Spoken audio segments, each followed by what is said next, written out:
Hi, and welcome back to the Quilter's Candy Shop, where you will find sweet treats for the discerning quilter. I'm so happy you're here with us today because we are starting our third week of the Old Garden Baskets Quilt Sew Along. Today we're getting down to the fun part. We're going to start sewing. Now, it's not too late for you to join the sew along. All you need is the pattern, which you can find at our website, www.thequilterscandyshop.com. That's SHOPPE shop.com. And there you will find the Basket Full of Blessings pattern. This is the pattern we're using. It's a very simple pattern. Anyone really of any skill can do it, especially if you just follow along with our little tips and tricks that we have here. We'll get you right to the end and you will have a beautiful project. I have two products to quickly share with you because one is going to make your sewing easier and the other one is going to make your sewing more efficient. The first one is this really cute Busy Bee thread cutter. And if you bought a kit from us, this was included in your kit, and I'm going to show you how to use this today. And the other one is the diagonal seam tape from Cluck Cluck Sew. This is really a great item because our first thing we're going to be doing is sewing diagonals, and this is really the way to do it. It is a lifesaver and a time saver, and you can be more accurate. Speaking of time, this video is going to be a little bit long because today we are going to go over the details of the quarter square triangles that are the essential part of our Ohio star. Next week, we will put the star together, we'll put the basket together, and we may even be able to get the whole quilt assembly done. All right, this is the most complicated part of the quilt, is the Ohio star, and in particular, the quarter square triangles. If you've done them before, it's going to be a breeze. It just takes a lot of time to get all the steps in to get a great looking star. But if you're a beginner, follow along because I show you some really great tips and tricks between pressing and sewing that is going to give you perfect points every time. Okay, so last week your homework was to get your fat quarters cut into the pieces that will actually make your basket. And you should have something that looks like this. So hopefully all of your pieces are in the same order for each basket and you have them separated and laid out. Now, the pattern doesn't have these labeled. The only reason I have these labeled is because I want to know which of these long strips comes first and which of these two is the handle. So I went ahead and marked them in order of the use in the pattern. I find it's just easier. All right, I think that's it. Let's get to sewing something sweet. Okay, so the first thing I want to show you is our Busy Bee thread cutter and the diagonal seam tape. First, let's talk about the diagonal seam tape.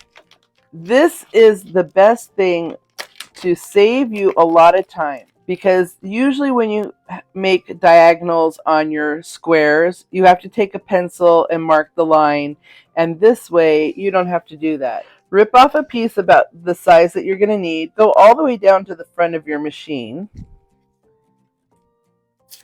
and then get this 1/4 inch line and the center line lined up with the markings on your machine foot, right like this. Be careful if you've got a top loading bobbin, don't cover up that because it'll get disturbed every time you got to change your bobbin. Then put your ruler up here and line this up. Now, it's tacky and it will stay, but it is also repositionable. So it might take you a couple times. You just get it on, get these two lines lined up, put your ruler in, and then there we go. Line that up like that. When you're sewing both squares together, if you want to sew for a stitch and flip right down the center line, you just line up both points. So you've got your line that's on your machine and you've got the line that's on your tape. and it will stay straight. Instead of watching where your needle is coming down here, you watch down here to make sure the back end of your piece continues straight all the way through. If you're doing 2 half square triangles at once, then you're going to put your point on this side of your foot for this 1/4 inch mark that's on your foot, and the 1/4 inch mark down here. Same thing, as you're sewing along, you're going to keep this point down on this end, and it'll go straight through. Then when you come back around, you turn your piece around and do the same thing again. And I'm telling you, this is going to save you a bunch of time and effort. You'll see as we go along, because I will be using directional tape. If you are not going to be using diagonal seam tape, then you will need to mark your center line like this with the friction marker. So you'll have to do that on all your triangle sets, and then you'll be sewing a 1/4 inch away from that line. Okay, so it's not a hard step, but it does take time, and this does it for you. Okay, let's move on. All right, the next thing I want to talk to you about is our Busy Bee thread cutter. This thing is so adorable. First of all, it's a cute little bee, and it's by Lori Holt of Bee in My Bonnet. I'm sure you're familiar with her. When you take this out of the package, it actually has a little double stick tape on the back, and you can put it on top of your machine, on the side of your machine. You can put it down any place where it's out of the way but handy.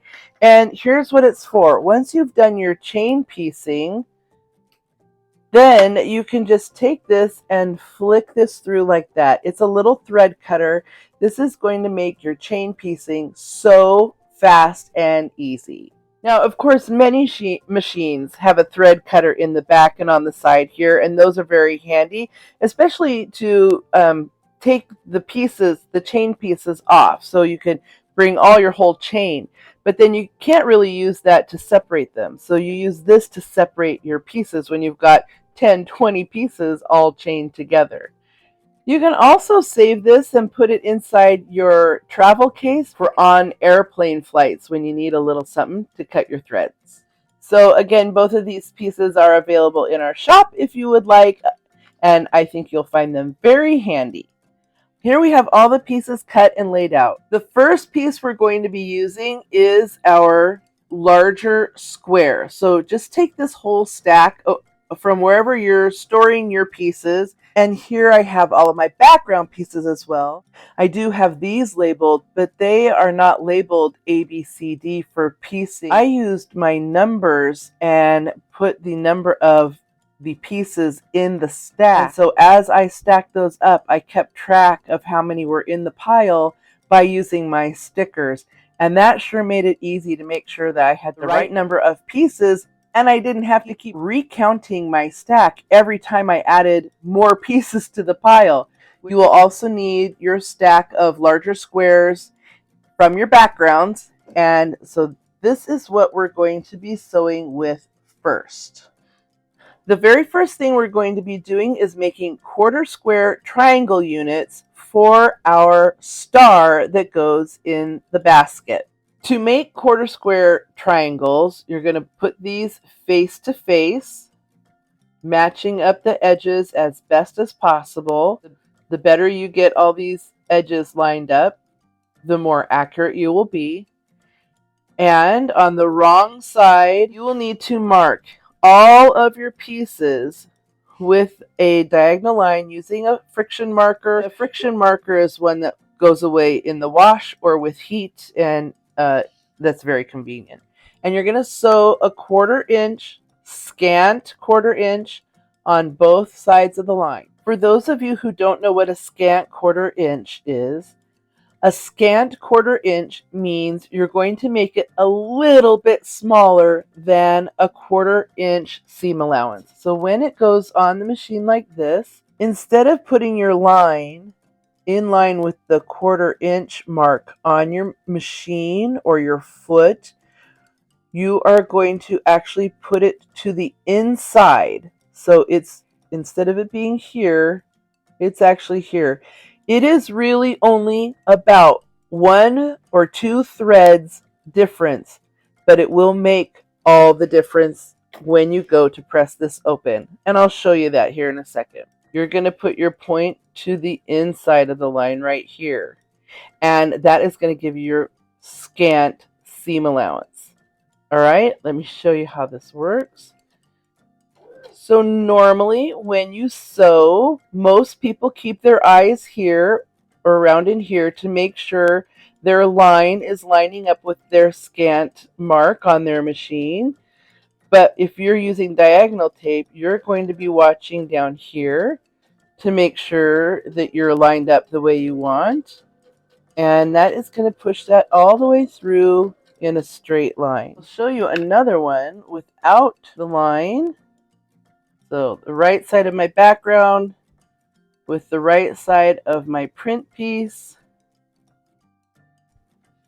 And instead of taking the time to mark the line, I'm just going to put this through, point on the scant there, point on the scant down here, and sew. Now you're going to do that with all of these, and then you're going to turn it around and put the line and sew on the other side the same thing. You can see my line is inside my 1/4 inch seam allowance mark. Same down here. And I'm going to sew. And now because I'm only doing these two, I'm going to go ahead and cut like this, but I'll show you in a minute what happens when we do a bunch in a chain. So putting my point on my scant at the top, my point at the scant at the bottom, and so you just keep your eye at the bottom. And I'll use my little thread saver. So here again, I'm just going to cut that one and then bink, just like that, and they come apart. Now, I don't know how much that's going to show on the video, but you can see my stitch line is on both sides of my center line, and this is going to get cut.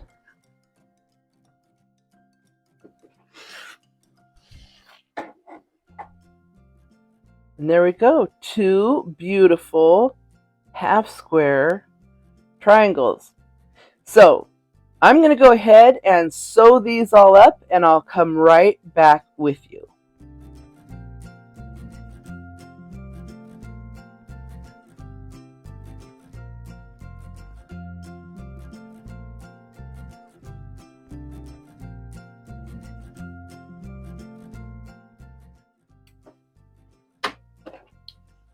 Okay, and here's how great this bee cutter works. Check this out. Flick, flick, flick. You can get all of these separated in no time. And now we'll go through and do the other side.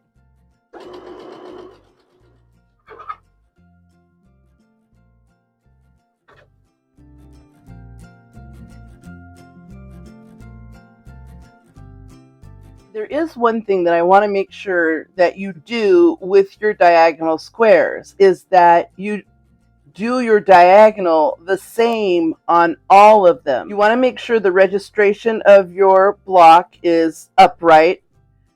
If you do it this way, then you have to do all of them this way. If you do it this way, you have to do all of them this way. So it is important that you make them all the same. It doesn't matter where you start, you just have to do them all the same.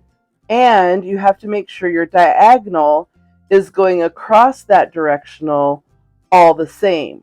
So you can't sew this square this way and then the next square this way, because that will screw up the end result. But if you keep your registration of your block always upright and you keep your diagonal always going the same way, you will have no problem when it comes to putting these 1/4 square triangles together. Once you have both lines of stitchings done in your squares, we're going to do some fast and efficient pressing prior to going on to the next step. Here I have my stack. All of these are sewn on the diagonal twice with a scant 1/4 inch seam on the diagonal line.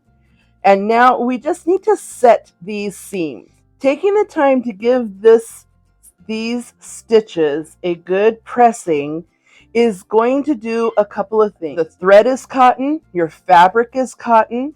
When you're sewing, your machine puts tension on the top thread, and the bobbin also has tension. You basically have fabric, which is a soft, pliable item, going through the machine, and the feed dogs are pulling on one side and the presser foot is pushing on the other. All of that can cause some tensions and distortions in your piecing.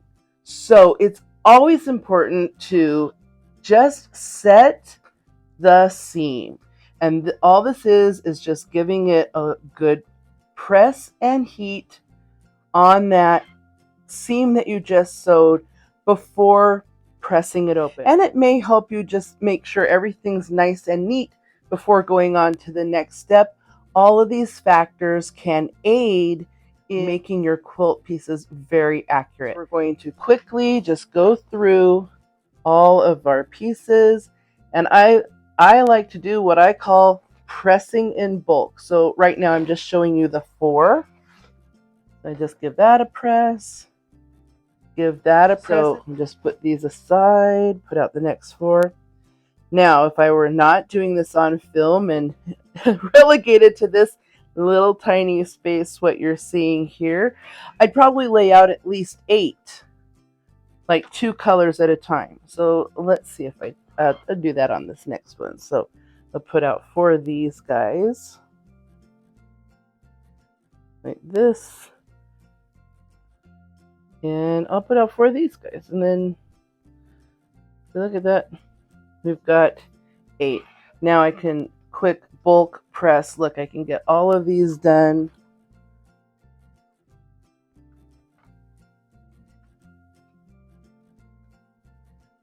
There we go.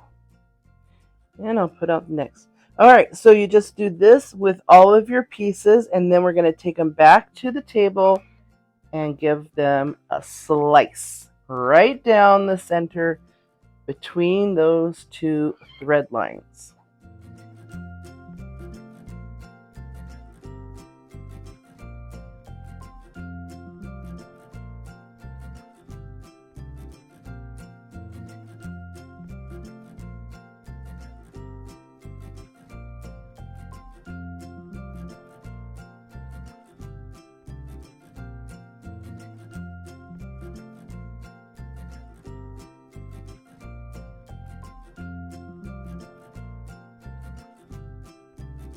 Okay, for this next step, you're going to need your rotary cutter, and you're going to need a proper sized acrylic ruler.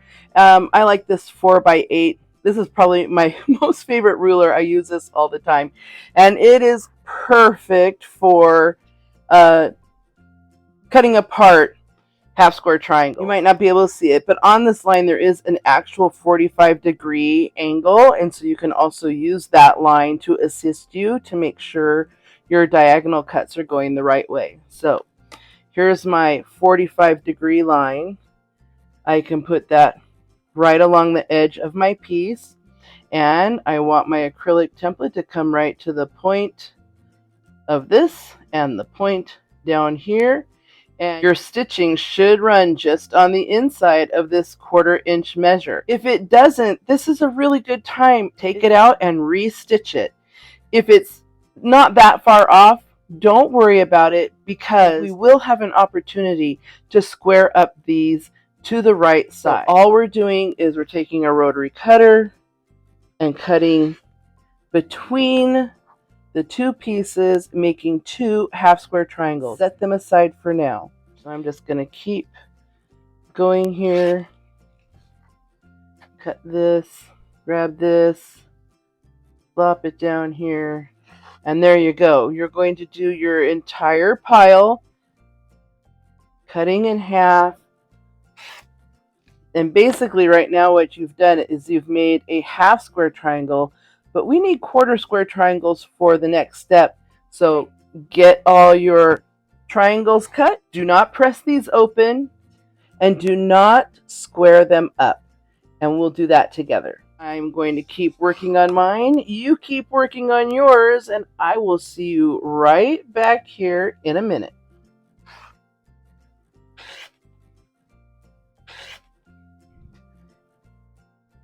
Now, we've already set this seam, so we don't have to do it now.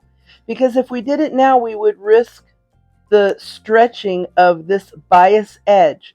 So that's why we set the seam when it's still all sewn together, and now all we have to do is press these open. Now, it's become very popular to press your seam allowances open like this. If I can get my fingers in there. There you go. And that will work, but I propose that in this case, we do not do this. We're going to press the traditional way over to the side and towards the dark fabric, and I will show you why. I'm going to press this across and like this. And if you have a clapper, there's nothing better to keep half square triangles flat than to use a clapper. When we put these two together, we're going to nest the seams. So if you know what nesting the seams is, this side, the seam allowance is going this way, and this side, the seam allowance is going this way. So you can feel with your fingers and your thumbs that those two inside parts are butted right up next to each other. And look at that. That is going to make a perfect quarter square triangle with a beautiful matching point in the middle. So we want our ends even and these seams nested for the next step. And since I'm pressing, I go ahead and do that now. So I'm going to press this one open like this, and this one open like this. And since I have to stack them up anyway, I'm just going to go ahead, nest those seams, because while they're warm, they actually will kind of adhere to each other. It's the weirdest thing. It's kind of a new thing that's been discovered. You can press your, I don't know how to explain it. You can press the things that you're going to sew, press them together first, and it helps them to not slide under the presser foot. It's kind of it's a neat new thing. I know there's a word for it, but I can't think of it right now. Maybe you guys will put it in the comment what it's called. There's a I think it's called secure pressing or stationary pressing, or I don't know, but anyway. So we're going to just save a step here. I got to pick these up anyway, so I'm just going to take it. I'm going to nest them together right now, and I'm going to put them in this pile right here. I'm going to look through here, and I'm going to find my directional. I got these cute little mushrooms. Okay, this is perfect. So I just flipped the whole pile over. I do not want to pull these out randomly, because when you're cutting these two apart, these two are ones I cut apart. These two are ones I cut apart. You want to match up the ones that you cut apart, and I'll show you why here in a second. So when you open this up, you can see here my little mushrooms. This is the top, and this is the bottom, and this is the angle.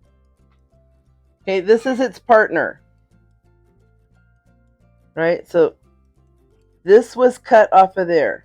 Press this one open like this, mushroom top. And when you press this one open, it looks like this. This is the bottom half of this.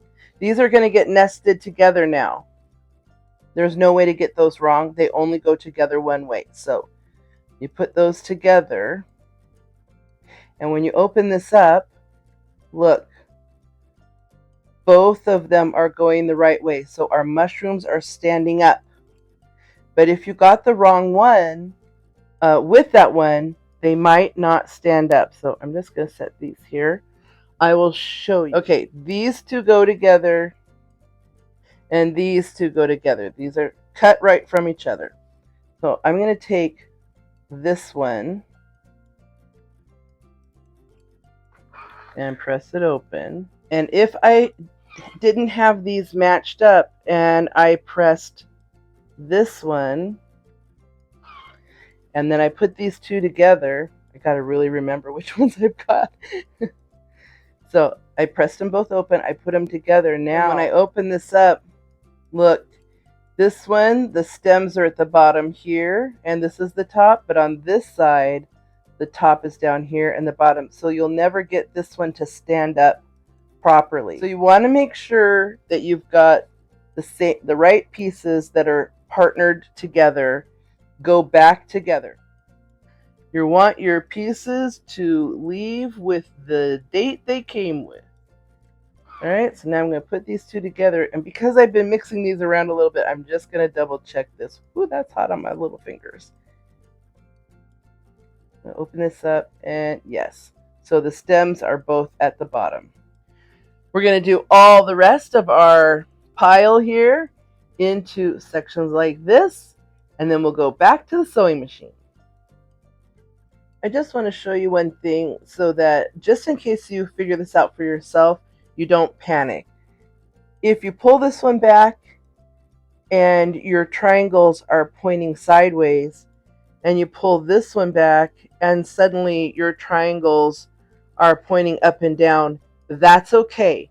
We need them to do that in order to work in our Ohio star. So just leave them as they are. They're going to be just fine. You haven't screwed anything up. You're doing good. For this next section, you're going to need your friction marker or whatever you're using to mark your diagonals and a ruler. Next step, as you can see on your directions, is to take your pair sets here and mark a diagonal line across the seam, so perpendicular to the seam, and you're going to sew 2 scant 1/4 inch seam allowances just like before, but you're going to go across the seam. So this will take you a little bit of time to get these marked, but if you are using your diagonal seam tape, you can just put this point under your presser foot right up to your needle, scant 1/4 inch, the point down here stays on the inside of this line, and go, and you just sew your 1/4 inch seams like that, super fast. And you don't have to mark them, you just have to make sure you're good and nested in here, that those are nice and tight together. Put that point in and watch your point down here to make sure it stays in the right spot. That's it. You do this whole pile on one side, take them all off, use your little bee cutter right here to separate them, and then put them back through on the other side. Well, I'm going to get mine done, you get yours done, and then I'll meet you right back here. Alright, so here is my pile of sewn squares, and I'll get this in the light so you can see I've got 2 lines of stitching, a scant 1/4 inch away from the center, crossing perpendicular the previous sewing line. So if yours doesn't look like this, you'll want to check it or change it or fix it. From here, we're going to do the same thing as we did last time, is we are going to set these seams and just set them aside. We're going to do this in like bulk setting, because once we cut this, we're going to have quite a lot of diagonal edges, and it will be too easy for these to get stretched out of shape.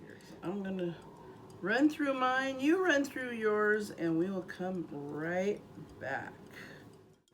1/4 square triangles can be a little bit of a delicate creature, so you want to be nice to these guys from here on out. So we're just going to give them a good setting press. Set that seam. There we are set to go. Meet you at the sewing machine. All right, you'll need your trusty rotary cutter and your ruler that you used last time for cutting apart your pieces. And we're going to do the same thing as before. If you have a 45-degree angle, I highly recommend using it to line up along the edge of your square. And that way, you know you're getting a straight cut in between, because it's really easy to get it crooked one way or another. So line up that 45-degree angle here, then check your points to make sure they are set up, and also make sure your seam allowance was within that 1/4 inch measure. And then something new on this piece, with this seam allowance here, you've got double the bulk, and so your ruler will be a bit tippy. Hopefully you can see that. So when you go to cut this, make sure you've got pressure on both sides of the seam allowance, and really hold that down good and tight for cutting, because it will wiggle on you very easily. Even if you have Creative Grid, even if you have Omni Grip, even if you have all the things that says they're going to keep your stuff from moving, in this particular case, that's not going to stop it. So line up your 45-degree line, make sure your points are lined up, good pressure, and cut. And look at, we are making our 1/4 square triangles. We're not quite done yet, so let's get this cutting done, and then I will meet you at the ironing board. All right, well, you should have a pile of wonky looking triangles after all the cutting of your pieces. And what you should have come up with here is a 1/4 square triangle. Now, when you have an intersection like this, 4-way coming together, that means our seam allowances are going to be a little bit bulky. There's 3 ways you can press these. The first way is to press the seam allowance over, like we did here, and just let it go with that. Or you can press it open, as they show in the pattern.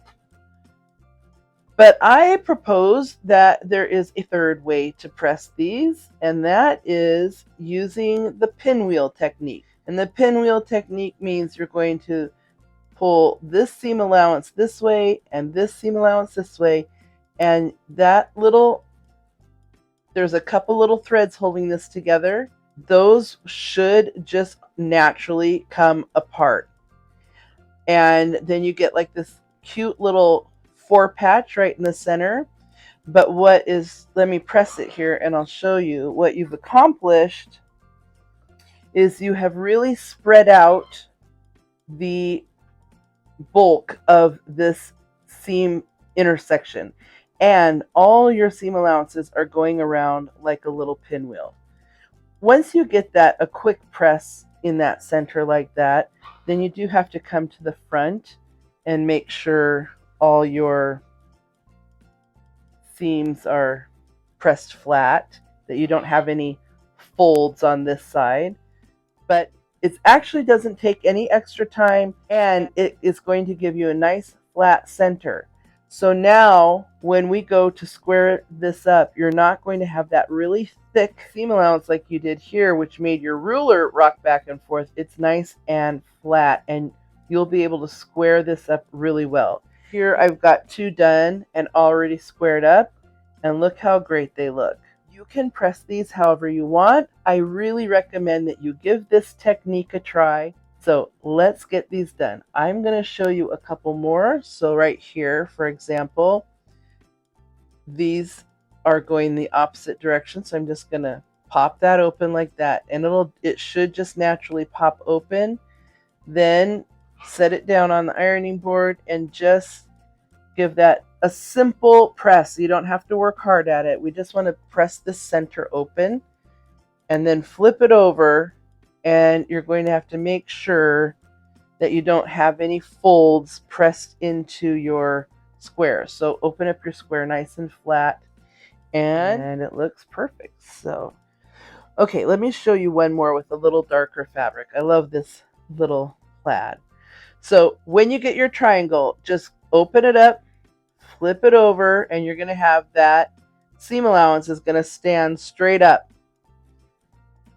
So you push one side down, the other side down with your thumbs like that, and push up through the center with your fingers. Don't tug too hard because, like I said before, quarter square triangles are a little delicate. You have got a lot of bias edges here. So, but that should pop right open. Give it a quick press on this side. Now you can see that 4 patch really well. Check the other side to make sure everything is pressed flat. And there you go. You got a big pile here to get done. Let's get these put together and then we'll move on to the next step. Okay, here you can see I've got all of my pieces all pressed open with the pinwheel method like this that you can see. Let me get you a darker one so you can see that nice little 4 patch on the back. And that technique just makes some of the most beautiful points. And so you can put both the nesting of the seam line from the first step to the pressing in the pinwheel technique for the last step. Put that in your repertoire and you can use that for 4 patches, 9 patches, etc., and you will get a good points every time. All right, so you need your trusty rotary cutter and you need a really good square. Ideally, if you have a square that's got a 45-degree angle, that would be best. And since we're using a somewhat small block to trim, I wouldn't go any larger than a 6 or 6.5 inch. A 4.5 inch ruler would be really great. But this is what I've got, so this is what I'm using. The pattern by Wendy Shepherd actually has really excellent directions on how to square up this unit before we put the star block together. So just follow her instructions there, but I'm going to give you kind of the essentials right off the top.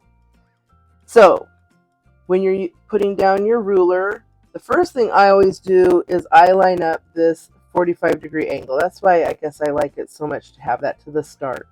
And then I put it into the right position by looking for that center intersection and lining that up. And then I do some adjustments like this in order to get the seam line into all 4 corners like that. Now, I don't know if you can see it in this video. I'll try and zoom in and show you. This sew line right here, the seam, is just a little bit off of exactly straight. You will not see that in the quilt.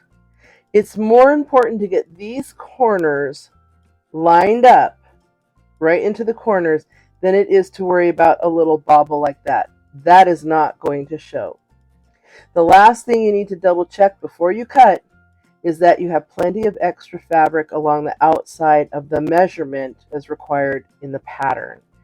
Now, the way Wendy Shepherd, the author of the pattern, had us make these quarter square triangles, she gave us plenty of room. You should not come across a piece where it's too narrow to cut something off. If you have, you need to recheck your seam allowance or recheck your cutting. You should have plenty of room. So once you have this lined up how you like, put a good amount of pressure on your ruler so that it doesn't shift on you. You can get a little wobble here, so you want to make sure you get pressure on both sides. I like to make sure I've got pressure here and here. So this is the way I do it on this one, and like this, and across. There we go. Once you get that side, turn it, line it up, and this time you really want to line up your measurement lines right here Then check to make sure your corners are lined up and make sure you've got fabric on the outside to trim off. Good pressure and cut. Now, being as we're right-handed people, we're always going to cut on the right and the top. So let me do another one. This also doesn't make any difference if you're doing a directional fabric or a regular print, a tossed print. So first line up the diagonal, then make sure the center is in the center.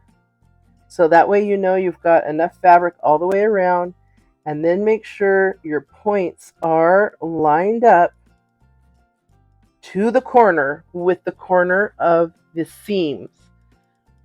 Those are going to, if you don't get that part right, that's the part that's going to show the most. Line this one up again. This time I'm lining up along the measurement that's on the pattern. And then just checking for the center. Plenty of pressure. Cut on the right side and then cut across the top. Make sure you get those fingers out of the way. They're not in the, we don't want any, no cuts. No injuries, please. So far my record is perfect. I don't want you guys breaking my record. All right, here we have all of our quarter square triangles trimmed up and ready to go for our assembly of the Ohio Star next week. I know this was a long process, but you guys made it clear to here, and now the rest is easy peasy.